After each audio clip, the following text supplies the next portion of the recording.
Pessoal, Oi pessoal, tudo bom com vocês? Esse é o nosso primeiro vídeo do canal Futuro Gênio, seja muito bem-vindo, onde decidimos falar sobre o tema Europa Feudal. quem tem mais delongas, bora pro vídeo? Gonna give you my heart, 'cause you're a sky full of stars. No nosso primeiro tema da Europa Feudal é a formação de uma civilização feudal. Por volta do século VI, o Império Romano do Ocidente tinha se fragmentado em dezenas de pequenos reinos, formando os encontros dos mundos romano e germânico. As grandes cidades se esvaziaram, o comércio se disseminava, o uso da moeda dava lugar à permuta e a produção se reduzia a atividades regionais. Os contatos entre o Oriente e o Ocidente se rompiam. Ao leste, o Império Romano do Ocidente mantinha-se íntegro, mas em face do perigo representado pelas invasões bárbaras, isolava-se cada vez mais. Essa situação levou o período da Idade Média Ocidental a ser considerado como uma era das trevas. No segundo tema, temos a crise da escravidão e a ruralização da sociedade. A base da economia do mundo romano era a utilização de mão de obra escrava para o trabalho nas propriedades rurais. Porém, em virtude das mudanças econômicas, políticas e sociais ocorridas com o declínio do Império Romano, do Ocidente e da Alta Idade Média, ocorreu uma lenta retração da escravidão.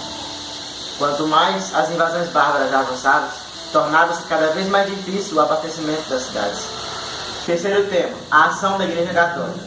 Em um mundo sem unidade política, administrativa, econômica e cultural, como a Europa Ocidental do início da Idade Média, o cristianismo era a única forma de união. Padres e bispos da Igreja, que denominava a escrita numa sociedade analfabeta, formavam os quadros administrativos a serviço dos reis germânicos. A evangelização promovida pela Igreja foi um processo lento e progressivo, que nem sempre obteve os resultados almejados. O nosso quarto tema é o Reino dos Francos. O Reino Franco configurou-se como o mais poderoso da Europa Ocidental da Alta Idade Média. Ele formou-se e expandiu-se sob o governo das duas dinastias, a Merovingia, que é o século V e VIII, e a Carlovingia, século VIII e IX. Desde a ocupação da Galia Romana, no século V, os francos foram governados pelos merovingios. Clovis, o principal soberano merovingio, tornou-se em 496 o merovingio, o primeiro rei bárbaro a governar com o apoio da Igreja. No nosso quinto tema, nós vamos falar sobre a administração imperial. Um dos objetivos principais de Carlos Magno era manter uma administração bem organizada e centralizada a fim de garantir a unidade territorial do Império. Por isso, o Império foi dividido em condados, ducados e marcas. Cada condado era administrado por um conde, encarregado de presidir o tribunal local, organizar e liderar o exército, tarefas pelas quais contavam com o auxílio dos chamados homens bons, nobres locais. Superiores ao condado, os ducados eram unidades provinciais administradas cada um por um duque. Nas fronteiras haviam as marcas, circunscrições militares, encarregadas de defender os limites territoriais do Império, todos administrados por duques e marqueses. E nosso sexto tema é a degradação do Império. Após a morte de Carlos Magno, em 814, a coroa foi transferida para seu filho Luís o Piedoso, que deu o prosseguimento às reformas do pai. Um dos principais problemas era a dificuldade de assegurar a fidelidade dos condes e dos nobres locais, que tinham de agir por conta própria, ignorando a ordem da corte imperial. O tema, as relações de vassalagem. Com o fim do Império Carolíngio, a autoridade centralizada foi enfraquecida. O rei se tornou incapaz de controlar os nobres, como também ocorreu no governo de Carlos Magno. Com a fragilidade do poder real e visam estabelecer laços de fidelidade mútua, novos aproximados uns dos outros, fortalecendo as relações de poder locais e regionais. Ainda falando sobre as relações de vassalagem. Os laços de fidelidade que uniam a aristocracia, conhecidas como os laços de vassalagem, tinham como origem em um antigo costume germânico. A vassalagem era instituída no ritual de homenagem, que estabeleciam com compromisso uma hierarquia entre dois nobres. A relação de vassalagem implicava obrigações recíprocas.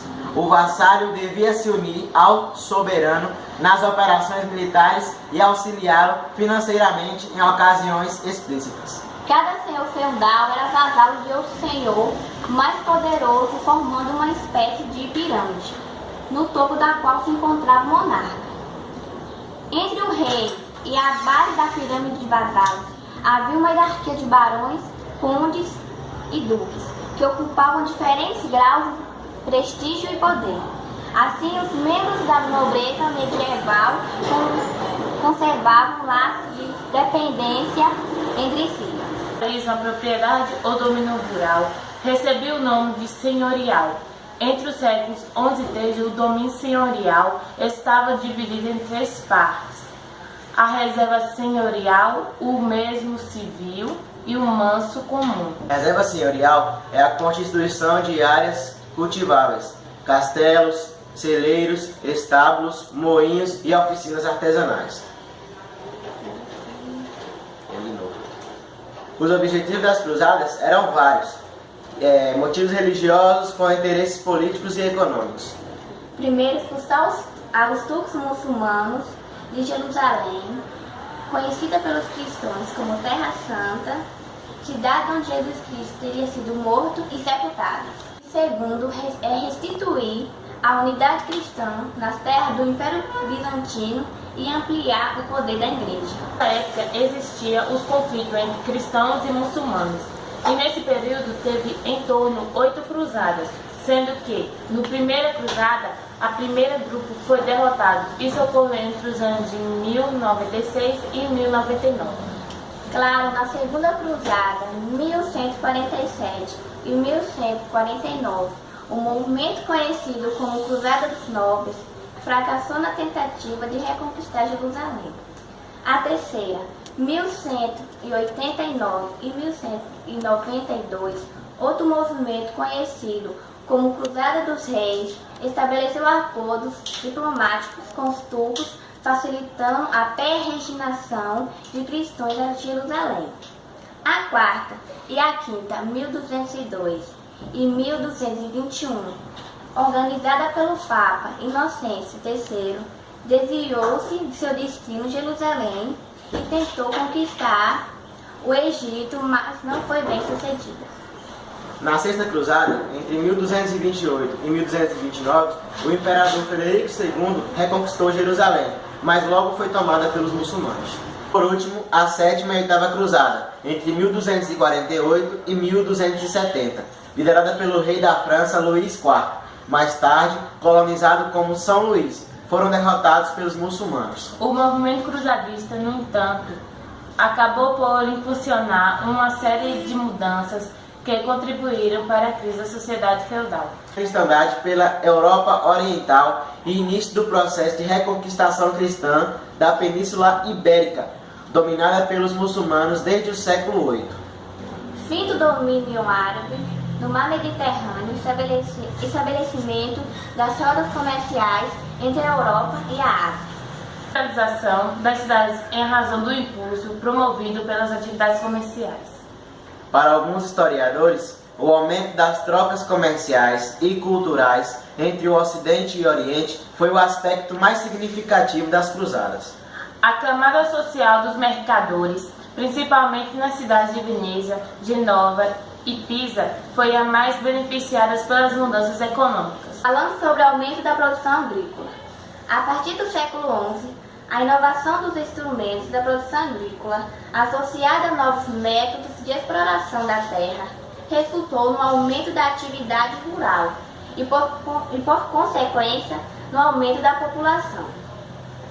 A principal inovação técnica foi o uso de uma nova forma de atrelar os animais de tração. Com o crescimento populacional, o mercado interno e o comércio de longa distância se intensificaram. As mudanças climáticas é a grande fome. Período compreendido entre aproximadamente 1300 e 1450 foi uma crise generalizada na Europa. Nessa época, muitos interpretaram essa calamidade como um castigo divino.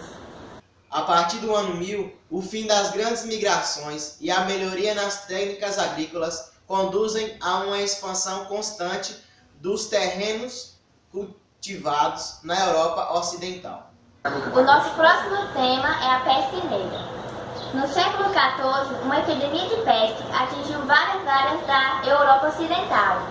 Com a fome, a doença contribuiu para aumentar a mortalidade, o que acabou as estruturas sociais, políticas e econômicas do continente. A peste bubônica, ou peste negra, como era chamada pelos camponeses, tinha alto poder de transmissão e de letalidade, levando à morte em poucos dias.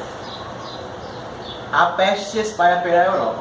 A peste negra já havia atingido a Europa entre os séculos V e VI, sendo esse um dos motivos que impulsionaram a queda do Império Romano do Ocidente.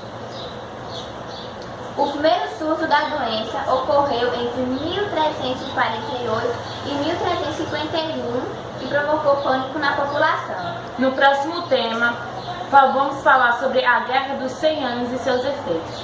No contexto turbulento de fome e de peste, a Guerra dos 100 Anos entre 1337 e 1453, composta de uma série de conflitos ocorridos entre França e Inglaterra, agravou ainda mais a crise econômica pela qual passava a Europa Ocidental.